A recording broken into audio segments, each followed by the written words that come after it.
vocês devem estar acompanhando pela mídia, tá no site do Paulo Figueiredo do Show também, que a Polícia Federal fez operação em 18 estados e no Distrito Federal, ou seja, em 19 entes da federação, ou 18, contando o Distrito Federal, para prender o pessoal do 8 de janeiro. E a operação parece que foi, ao total, foram mais de 200 mandados, mais de 200 mandados. E tem um grupo aí de talvez algumas dezenas de pessoas que já estejam fora do Brasil, já estão na Argentina, já estão nos Estados Unidos. Eu sei de alguns casos que eu acompanho pessoalmente. E foi um dia de imagens horrorosas. Eu faço questão de colocar aqui alguns vídeos para que vocês vejam do que a gente está falando. Que a gente está falando de famílias, a gente está falando de pessoas comuns, a gente está falando de pais de família. Vejam esse vídeo, por exemplo, que triste que eu vi hoje.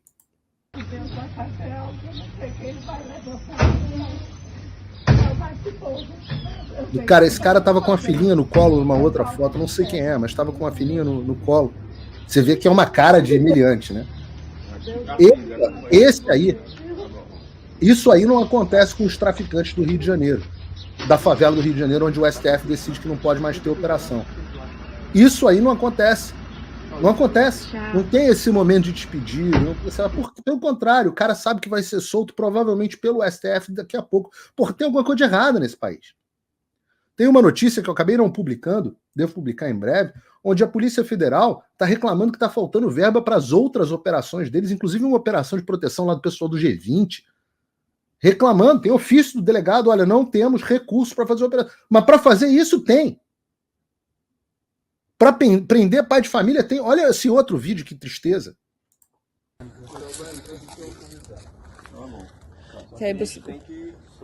Imagina essa senhora, coitada.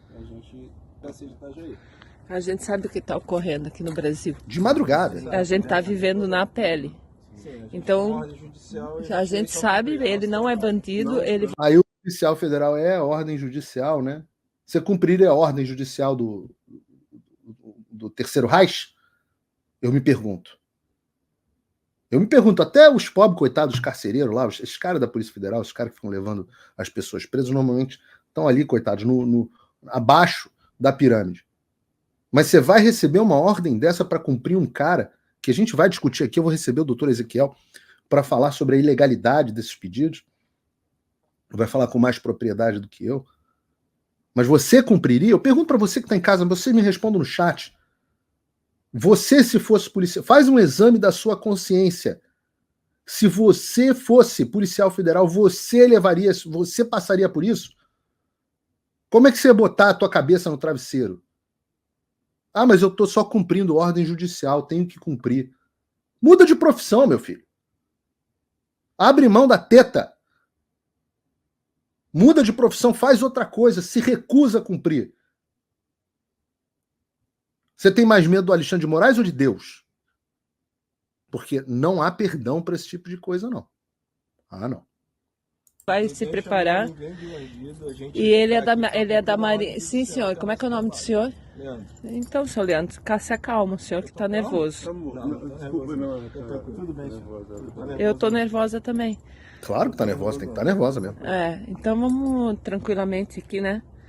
Fazer as coisas na paz do senhor, porque ele é um brasileiro patriota que não fez nada para ninguém, está passando por essa injustiça. Estão tirando um homem de bem de dentro de casa.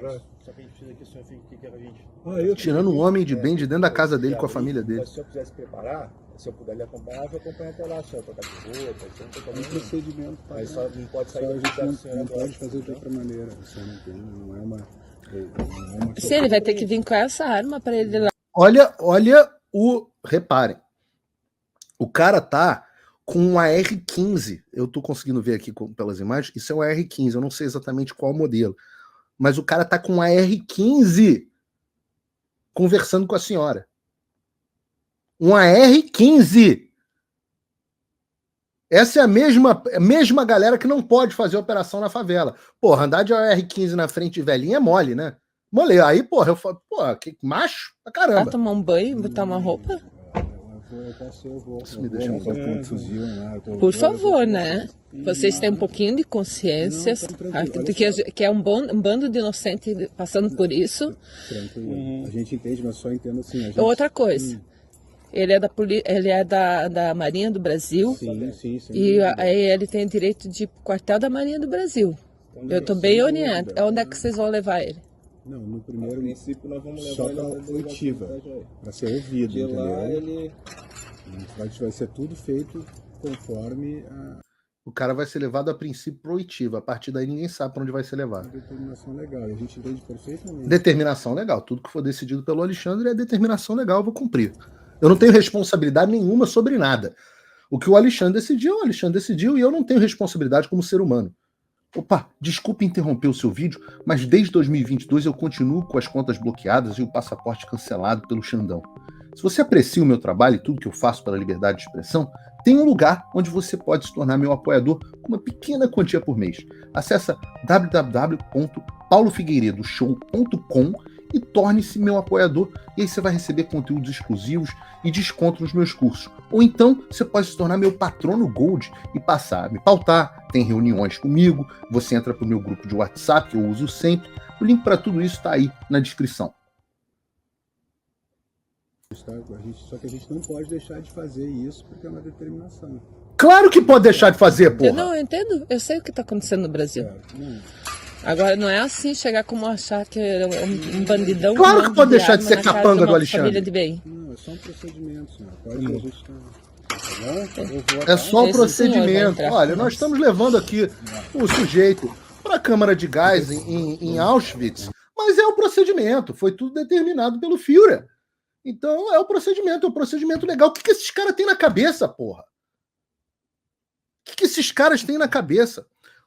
Esse assunto realmente me deixa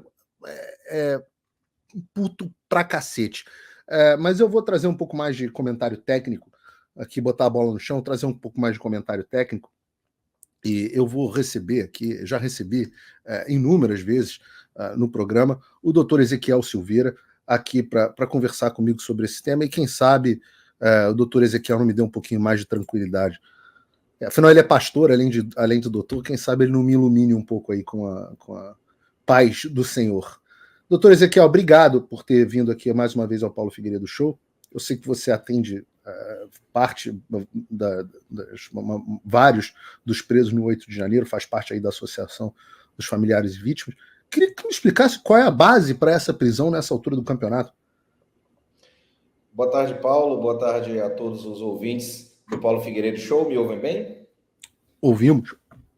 Paulo, é exatamente isso que você falou, né? Só Deus para nos dar tranquilidade nesse momento para suportar essas situações. Hoje nós fomos surpreendidos, né? Várias famílias nos ligando desde as 6 da manhã, a Polícia Federal cumprindo dezenas, centenas de mandados de prisão em todo o Brasil, e as pessoas estão sem saber o que fazer, porque ninguém tinha a noção de que isso iria acontecer, que tal descumprimento legal aconteceria. A gente já vem em um cenário de violações de direitos, mas parece que quando chega num determinado nível, o ministro sempre sobe um pouco mais o nível de violações. E aí hoje a gente teve essa operação da Polícia Federal, que cumpriu 208 mandados de prisão. Até a última informação dada pela Polícia Federal, 48 haviam sido cumpridos, ou seja, 48 pessoas, pais de família, mães de família, haviam sido presos, e o restante eles estavam aí à procura dessas pessoas. O problema, Paulo, é que desde o mês passado, o ministro tem mandado prender essas pessoas, que são aquelas pessoas que foram investigadas no inquérito 4922, ou seja, que foram presas no dia 8 de janeiro no interior dos prédios e ali na Praça dos Três Poderes, e que já foram condenadas. Só que essas pessoas foram condenadas, mas ainda estão em fase de recurso. E, mesmo assim, o ministro, em vários casos, ele mesmo certificou o trânsito em julgado. Olha, não tem mais direito a recurso, certifica o trânsito em julgado e determina a prisão. Em casos que havia possibilidade de recurso, em que os recursos estavam em tramitação, há casos em que os processos estão, inclusive, com pedidos de vista de outros ministros, e mesmo assim ele certificou o trânsito em julgado e determinou a prisão dessas pessoas. Peraí, doutor. Eu fiquei um pouco confuso agora, meu raciocínio é lento, eu peço que o senhor me ajude aqui, me acompanhe. Eu me lembro, eu tenho idade suficiente para me lembrar, porque eu tenho mais de 5 anos de idade, que o Lula tinha sido solto da cadeia porque o Supremo Tribunal Federal tinha dito que você só podia ser preso depois de trânsito julgado, ou seja, quando acabasse todos os últimos recursos. E como o Lula ainda tinha recurso pendente, ele acabou sendo solto. Antes dele ser descondenado, ele foi solto com base nessa decisão, que foi uma revisão de um entendimento anterior do STF, que a pessoa podia ser presa depois de colegiado, e aí...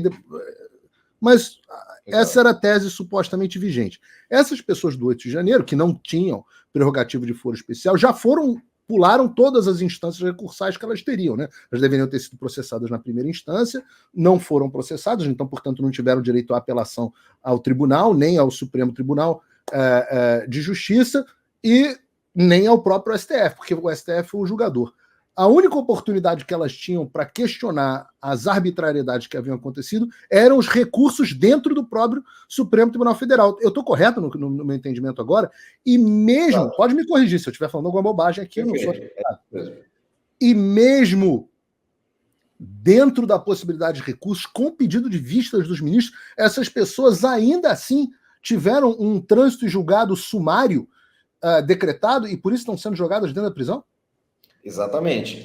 Isso aí viola o princípio constitucional da presunção de inocência, que é o cerne de todo esse debate. A pessoa pode ser presa antes do trânsito em julgado, depois do trânsito em julgado, e houve ali em 2019 o julgamento daquelas ações declaratórias de constitucionalidade, acho que é 43, 44 e 54, que inclusive beneficiaram o atual presidente Lula, e que é um entendimento do Supremo Tribunal Federal de que a pessoa só pode ser recolhida à prisão após o trânsito em julgado da sentença penal condenatória. E o que está acontecendo é que o ministro Alexandre de Moraes, desde o mês passado, tem determinado a prisão dessas pessoas sobre um dos fundamentos, são dois. Esse é um dos fundamentos, de que ele mesmo certificou o trânsito em julgado e já determina a prisão para a execução da pena.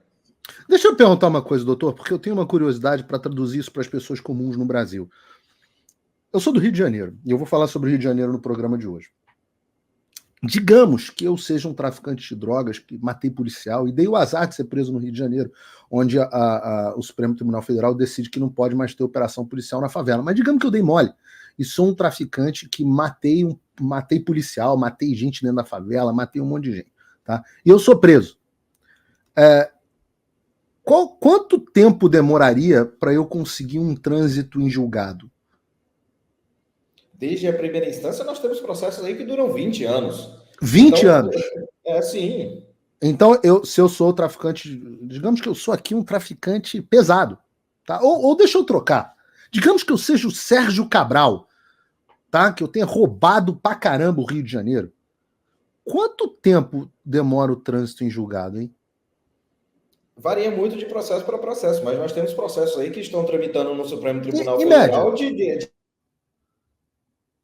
em média. Vamos dizer aí, 10 anos para você percorrer todas as instâncias. 10. Entendi. Essas pessoas, o processo delas tem quanto tempo? As ações penais foram propostas há 6 meses, 7 meses.